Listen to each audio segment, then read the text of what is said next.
I just couldn't help it. I had to get another one. It's just a really good camera. I got another A7 III. I'm not gonna use this video to explain all the reasons why, but in a nutshell, I really decided I needed at least one strong camera that had great autofocus. So I got rid of the GH5S. Well, I'm getting rid of it. Yeah, treat her good. Yeah. Treat her good. Certainly will.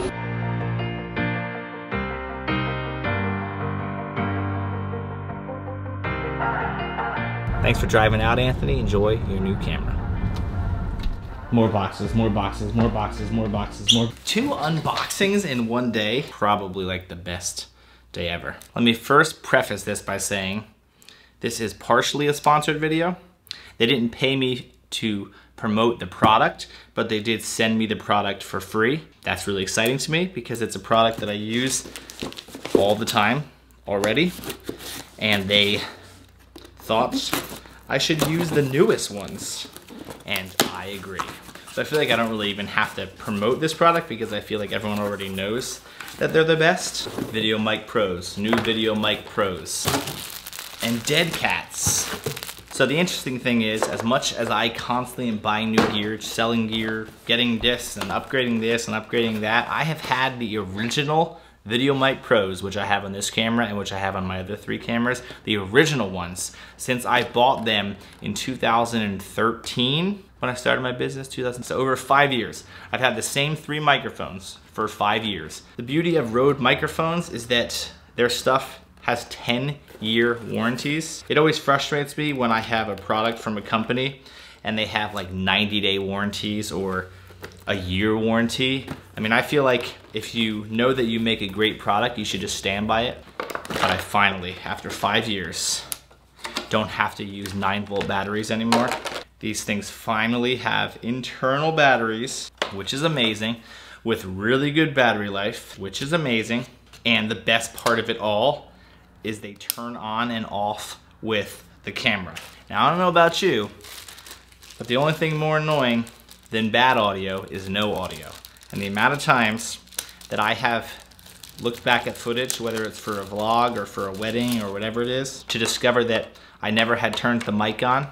And so everything I was shooting had no audio. It's happened at weddings, it's happened in vlogs, it's happened in commercial work. That's super, super frustrating. But what good is a microphone if it doesn't sound good? I've always loved the sound of this mic, and this is 2 generations old. So how much better does the new Video Mic Pro Plus sound? Well, let's listen to it. Bam! So how does it sound? Any better?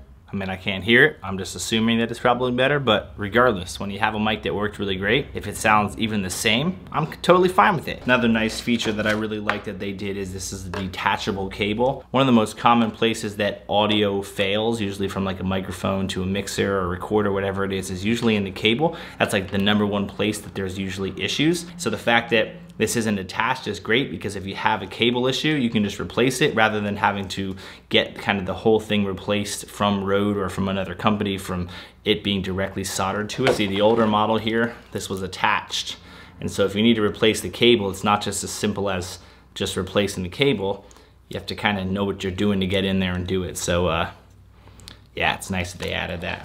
In terms of differences in the back, the old version you had on flat EQ, and then you could also bump it over to here where it does a low cut, probably at about 100 or 120 hertz, I would assume, something like that. Then you had a -10 dB, 0 dB, and +20. On the new version, what's cool is you get that same low cut filter, but you can make it 75 or 150. If that doesn't make sense to you of why you would change it, then you probably don't care too much. But as someone that loves audio, I love being able to have that separation because for the human voice, cutting off at 150 is really good. But 75 is sometimes nice to get a little bit more low end, so that's great. And you have the dB over here, still +20 and -10 available, and then by default it's at 0. But it just turns on and off with the camera. It's just so convenient. So thank you so much to Rode for sending me these. Really appreciate it. Excited to test them out because this was awesome. Look at this. 5 years old. Still working great. Here's the sound of the microphone with the Dead Cat on. I usually don't keep the Dead Cat on because for the most part, especially in the older model, it definitely muffles the sound more. So how does it sound? Muffled? It's always gonna muffle a little bit more when you use a Dead Cat because there's obviously lots of stuff for the audio to get through, but it really helps in windy situations. So if it doesn't sound bad, I like to keep it on because then I don't ever have to worry about it. All right, well, let's get back to work. Starting a brand new project from scratch today. So I'm excited to get into this one and do a little voiceover work. The voiceover work that I create, I usually do from scratch. So if you ever see me creating voiceovers for a project, I'm not like a voiceover artist, but anytime there's a project that needs a voiceover, I wanna make sure I can get right to the editing of it and at least get a flow for where things sit. So I'll always record my first voice and my voiceover first as just scratch. And then when I get my final voiceovers from whoever we decide to go with for that, then I can just kind of lay them over top, but I've at least cut. That's what I'm gonna work on.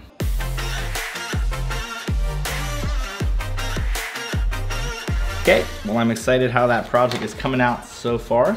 Hopefully get a chance to finish it up tomorrow or in the next couple of days for sure, trying to get that one out as soon as possible. But that's about it for now. Quick dinner with the fam, hang out, and then the night continues. Just rain, rain, rain, rain every single day. I'm literally really sick and tired of the rain. I try not to complain very much, but I hate rain. Next thing on the agenda, worship team rehearsal at the church. Let's do this. You gonna let him beat on your drums like that?